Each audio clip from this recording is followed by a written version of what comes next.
I'm obsessed with China, and you already know, like, I've been in China for 25 days. Of course, I didn't travel all over China in 25 days. You cannot do that. But I'm freaking obsessed. I think I'm gonna go back to China at least for the next 10 trip I will have. What does obsession means to you? Because I can assure you that this lady is really obsessed. This is the same creator who came online asking if she could travel to China during the New Year celebration. And she said, I'm ready. I'm ready to be double for everything, but take me to China. And she traveled. But I love the objectivity in the question that she has just asked right here. From what I understand, she felt that her obsession with this country could lead her observation to be biased. So she wants to hear from people who probably traveled to China and they didn't like the country, or they didn't like one or two things. She wants to know what were those two things. Like the video for recommendation, subscribe if you're new here, turn on the bell. Let's dive into this. Spring Festival in China. Do you have to travel or not? It's my day number 8 of traveling around China during Spring Festival. I asked here so many questions about, can I travel during Spring Festival? How is it going to be? And there was like 50% of the people told me absolutely do not come. This is the craziest idea you can have. You're going to have an awful experience. And another 50% that told me, why not come? You'll see the culture and everything. So how is it? I'm really stubborn, and I honestly had the vacation in these days, so I decided to come. The thing is that I was pretty worried, but prepared to be really patient. But worried like I cannot take a train, I will not find any hotels. So the honest thought about it after 8 days is that you can do it. But you might know that you're gonna spend not a lot more, but a little bit more. Why? Mostly I paid a lot the first days, the accommodation places where you can stay for 20 euro. I pay 60 euros, so it's 3 times more, still double for me, but for sure more expensive.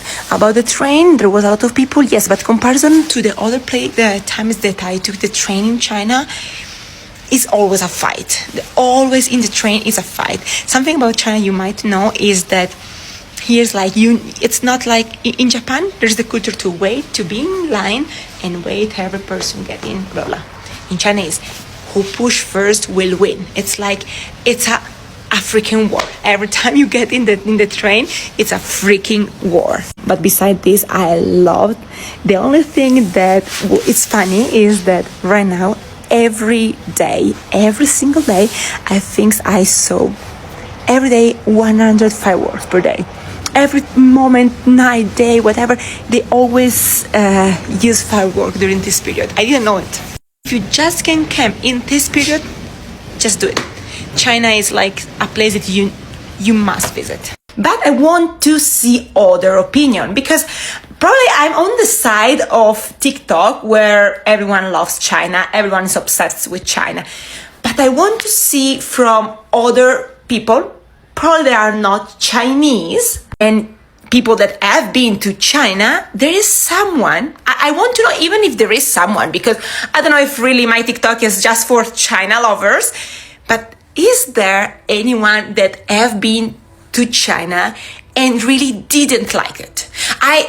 Being in China doesn't mean just doing a layover in Beijing or in Shanghai. Being in China means travel to China, seeing the culture, seeing the people, eating. And is there anyone that have been in China and hate it?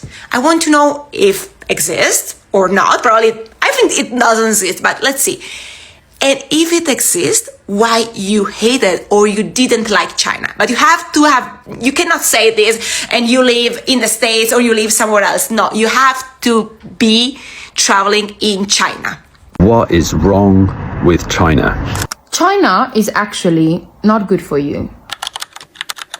We are back in the UK. Oh my god, I'm so tired. We just landed last night. I feel really conflicted about this because on the one hand, I am desperate to move back to China. I was gutted to be on the plane and to be going all the way back to England again. I feel like that month just went by so quickly and I could have done another 6 months easily. And so to be back in the UK, I felt upset. I really am desperate to move back to China.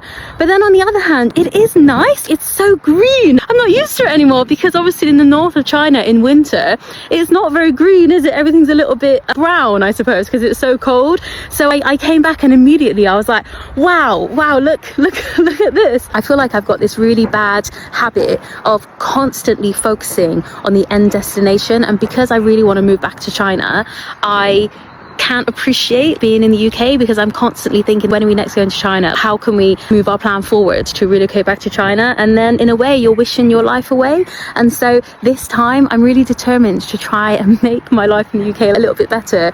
So I'm going to try and appreciate things a lot more.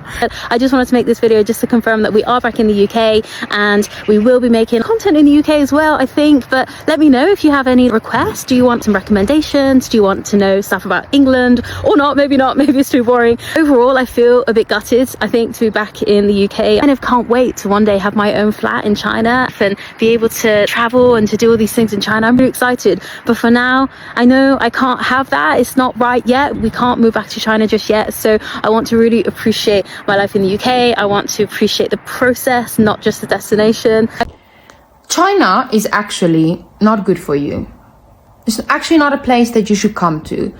Everybody always says how amazing China is, but today I want to make a different video because I have been lying on this chair of mine the whole day because it is cold outside.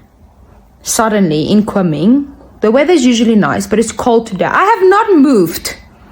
I have eaten breakfast. I have eaten lunch. I have eaten dinner. My mate one literally just got here. This is what I'm having. Not moved. Been watching series the whole day. The only time I move is when I stand up to go to the bathroom. Now I'm telling you, China makes you lazy.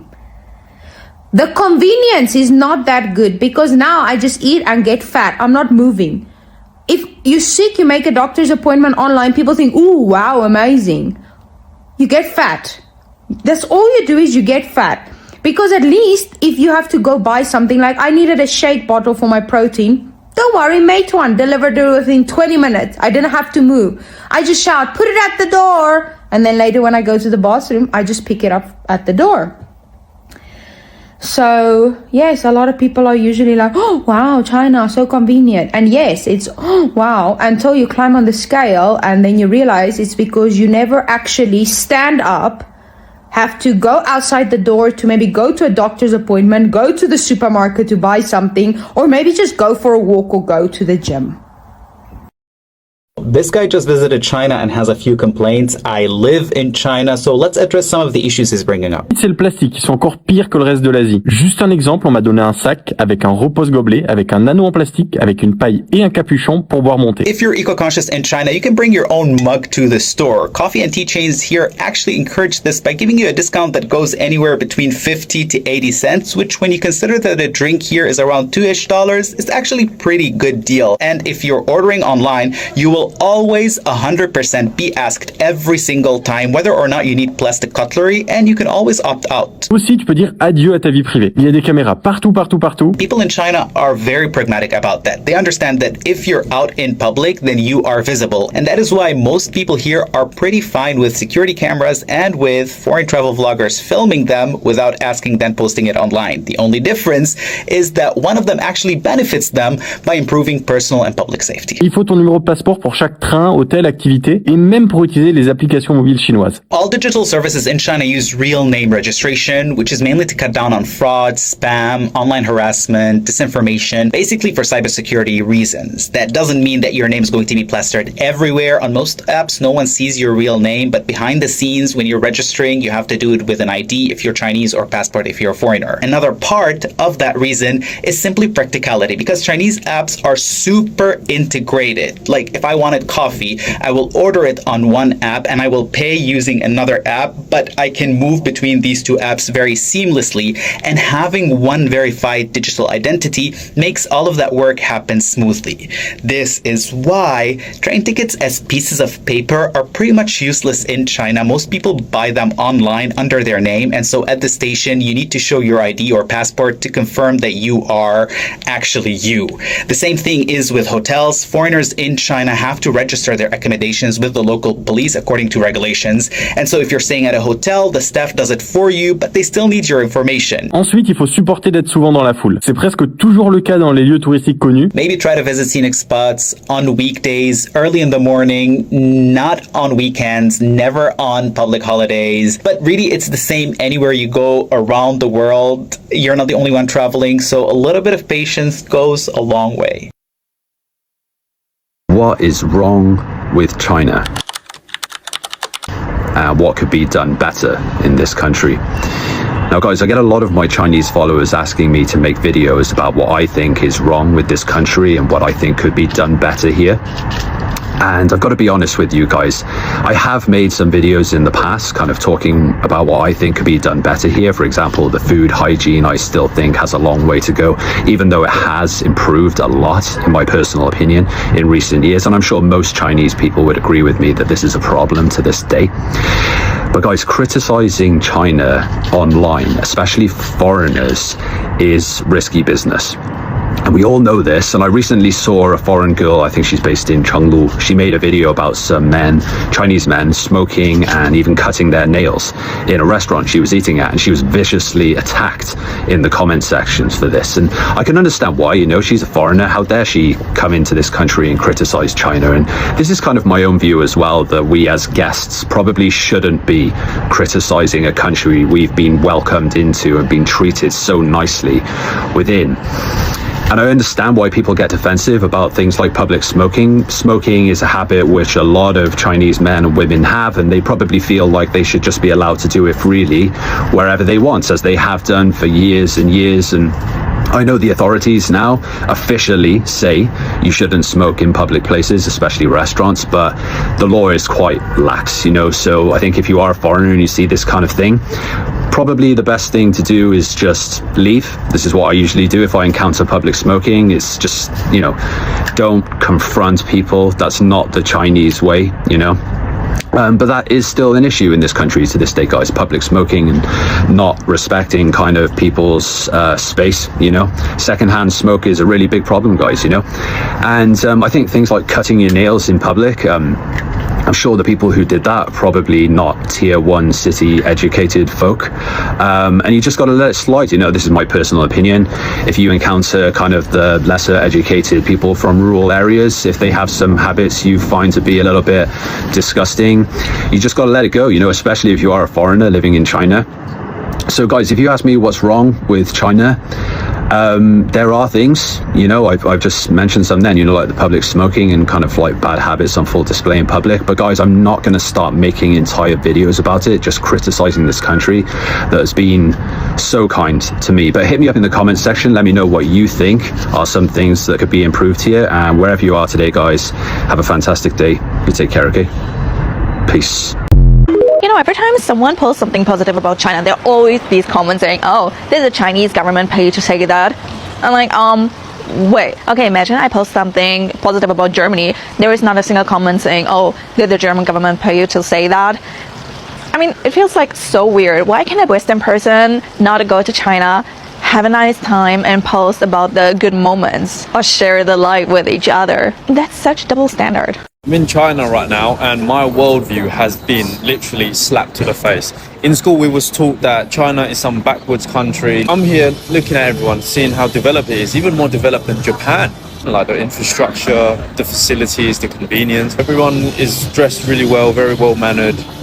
Tall. I thought Chinese people were short. Very advanced. Like the concept that I had of China growing up in school, I used to think that it would look like, I don't know, maybe like Laos or Vietnam, where it's not as developed. But I'm here looking at all of these high rises. It's 2 to 3 times above Thailand or Bangkok at least. So I'm sitting in the traffic right now in China. Look at this. I mean, we're not even moving. And I'm thinking to myself, why did I not take the subway? Because the subway just passed me. The tracks are here next to me, as you can see there. And then I'm thinking, why didn't I take the subway? And then suddenly a thought came over my head. But what do people do that doesn't have a subway system in their country? Because then I'm also looking at the e-bikes that are passing me, like in the e-bike lane, and how convenient it is. Then I'm also like, why didn't I take my e-bike? You know, then I know a lot of countries, they, like in Thailand, they have the bikes, right? The scooters. But then there's a lot of pollution. It's noisy. Here it's just so quiet, right? Even sitting in the traffic with the cars and the e-bikes. So I understand some countries have motorbikes. Cool. But the subway, like a lot of countries really need the subway. I'm not saying more than China, but they need it. Because like, let's look at a country like America. America is really a country that needs a subway. Like, there's not a video where I'm talking bad about America. But there, people need to go to work, right? Everything's already so expensive. People actually need the subway there. But then the subways are too unsafe. It's impossible for a woman alone to use the subway there. It's dirty, it's dangerous. You know, it's not really an option. So I just feel like a lot of countries that really need the subway don't have it. So what do you guys do? You just sit in traffic? Are buses okay to use? Because what I've seen, a lot of countries also, if the subway isn't safe, the buses or the public transport sure isn't going to be safe. So the Pentagon tells Congress the first week of the war on Iran cost over 11 billion US dollars. And with that 11 billion, they replaced Ayatollah Khamenei with Ayatollah Khamenei. And they tell American people building high-speed rail is expensive. EVs at this stage, there's all kinds of different things that we see in our daily life that we don't see in America. What do you think are the key? What could America learn from China, in essence? What could we, if we could reverse the roles where China for years has copied what's in the U.S., right? Oh, and now if you switch it and you say, okay, now that the U.S. is lagging in some areas, what would you think people would appreciate the most if we were to take inspiration from China on? Yeah. Centering infrastructure rather than billionaires and politicians and, all the corporations. I think we center those in the USA. I think here what's centered is infrastructure and the average person, and how can we make life better for the average person in China. And I just really don't see that happening in the USA. Yeah, and interesting you say that. And from my view, I don't think we're ever going to have a bullet train in the U.S. Right. Not in my lifetime. I think I'll probably be dead before we have. Doesn't that make you so angry? I think the last few clips have just proven the reason people travel. People travel for their worldview to be challenged. People travel to explore. People travel to discover. People don't travel to criticize countries. And there's a difference between also criticism and review. When you review a country and all you say is negative, then you must have traveled for the wrong reason, and you might miss out the bigger picture of your travel. Like, what do you think about this compilation? It's already long. I think people should be traveling for the right reasons. Travel for you to learn something. Travel for you to explore. Travel, enjoy the moment, Yeah. And when you see something that is not comfortable with you, ask questions like, what is there another option? Is there so that you don't really feel like you are wasting your money, because traveling requires also logistics. It needs money for you to travel. So don't miss out because you want to criticize rather than making your experience good by asking questions and telling people to attend to you better. It's important for us to know that as we travel. That was it about this compilation, and I appreciate you. Goodbye for now.